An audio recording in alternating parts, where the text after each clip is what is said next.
21 October 2025 రోజు police అమరవీరుల సంస్కరణ సందర్భంగా గౌరవ ముఖ్యమంత్రి తెలంగాణ ముఖ్యమంత్రి శ్రీ రేవంత్ రెడ్డి గారు ఇచ్చినటువంటి పిలుపు మేరకు చాలామంది బయటకు వస్తున్నారు.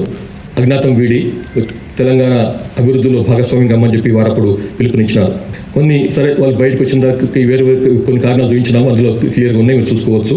తెలంగాణ ప్రభుత్వం తరఫు నుంచి ఏదైతే పునరావాసం పథకం మనం ప్రారంభించినామో 1993 ఆ టైంలో, దాంట్లో ఏదైతే వీరికి రివార్డ్ రావాలనో పునరావాసానికి సంబంధించినటువంటి అంశాలు అయితే ఉన్నాయో అవన్నీ కూడా వారికి ఇవ్వబడతాయి. ఇప్పుడు 2025-26లో లాస్ట్ 2 ఇయర్స్లో, ఇంకా 2 ఇయర్స్ కూడా కాలేదు, 4 CCMలు బయటకు వచ్చినారు.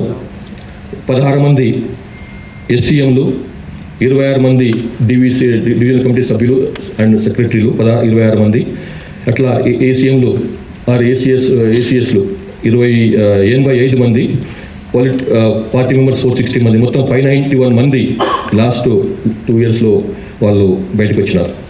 తెలంగాణకు సంబంధించినంత వరకు మనకు 11 మంది తెలంగాణలో పుట్టి పెరిగి 11 మంది ఇంకా అజ్ఞాతంలో ఉన్నారు. వాళ్ళు కొంతమంది ఆల్రెడీ మాకు టచ్లోకి వచ్చినారు, వాళ్ళు కూడా పిలుస్తున్నాం తొందరగా బయటకు రమ్మని చెప్పి. యూజీలో ఉన్నటువంటి వాళ్ళు తెలంగాణకు సంబంధించిన వాళ్ళు తొందరగా బయటకు వచ్చి ఈ ప్రధాన స్రవంతిలో ప్రధాన జనవాహినిలో కలవాలని చెప్పి మరొకసారి పిలుపునిస్తున్నాను. తెలంగాణ కోసం అని చెప్పి కాన్స్టిట్యూషనల్ మీన్స్లో, లీగల్ మీన్స్లో పనిచేయాలని చెప్పి వాళ్ళని కోరుతున్నాను.